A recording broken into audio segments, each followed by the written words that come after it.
உலகத் தோற்றத்திற்கு முன்பாக தம்மால் தெரிந்து கொள்ளப்பட்டவர்களை தேவன் இயற்கைக்கு அப்பாற்பட்ட முறையில் அடையாளப்படுத்தினார்.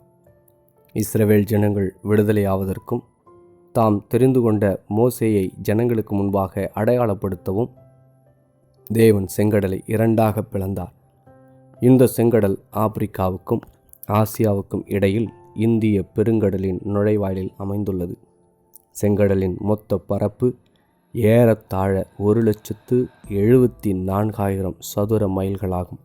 கிட்டத்தட்ட 1900 கிலோமீட்டர் நீளமும் 300 கிலோமீட்டர் அகலமும் கொண்டது. இதன் அதிகூடிய ஆழம் 2500 மீட்டர்களாகும். தேவ கூடாரத்தை விட்டு விலகாத தேவனால் தெரிந்து கொள்ளப்பட்ட தலைவனுக்கு பணிவிடை செய்த யோசுவா ஜனங்களை வழிநடத்தவும் வாக்களிக்கப்பட்ட தேசத்தை பங்கிடவும் தேவன் தெரிந்து கொண்டதை ஜனங்கள் கண்டு விசுவாசிக்கும்படி கரை புரண்டோடும் யோர்தானை ஒரு குவியலாக தேவன் நிற்கும்படி செய்தார். இந்த யோர்தான் தென்மேற்கு ஆசியாவில் ஓடுகின்ற ஒரு ஆறாகும். இது சாக்கடலுக்குள் விழுகின்றது. இந்த ஆறு 251 கிலோமீட்டர் நீளம் கொண்டது. இது ஹெர்மோன் என்னும் மலைச்சரிவிலிருந்து ஆரம்பித்து சீரியா லெபனோன் எல்லையூடாக பயணிக்கின்றது. அதோடு கலிலி கடலின் தெற்கு பக்கமாக இது பாய்கிறது.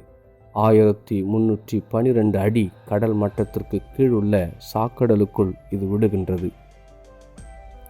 தேவனை மறந்த ஜனங்களுக்கு முன்பாக கர்த்தரே தெய்வம் கர்த்தரே தெய்வம் என்று மீண்டும் ஜனங்கள் அறியும்படி வானத்திலிருந்து அக்கினியை இறக்கி கர்த்தருடைய தீர்க்கதரிசி எலியா என்பதை தேவன் அடையாளப்படுத்தினார். 7 மடங்கு அக்கினி ராஜாவின் கட்டளை மரணம் நிச்சயம் என்று நினைத்தவர்களுக்கு முன்பதாக சாத்ராக் மேஷாக் ஆபேத் நேகோவை உயிருடன் காப்பாற்றி தன்னையே தேவன் காண்போருக்கு முன் அடையாளப்படுத்தினார். இன்று நம்மை பார்த்து ஏய் நீ எல்லாம் யாரு அப்படின்னு கேட்டிருக்கலாம். நாமும் ஆமாம் நாமெல்லாம் யாரு அப்படின்னு மனம் நொந்திருக்கலாம், உள்ளம் உடைந்திருக்கலாம்.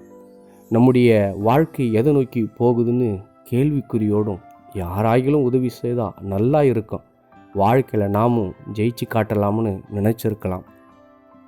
ஆனால் இனி வரப்போகிற அழிவுக்கு ஜனங்களை தப்பு வைக்க, ஒரு கூட்ட உண்மையுள்ள ஆத்துமாக்களை ஆயத்தப்படுத்த, காப்பாற்ற, சுவிசேஷத்தியை எங்கும் கொண்டு செல்ல யாரெல்லாம் தேவ சமூகத்தில் காத்திருக்காங்களோ அவர்களை ராஜாதி ராஜா நிச்சயமாக பயன்படுத்துவார். அவருக்காக தத்தம் செய்த உங்களை எல்லார் முன்பாகவும் அடையாளப்படுத்துவார்.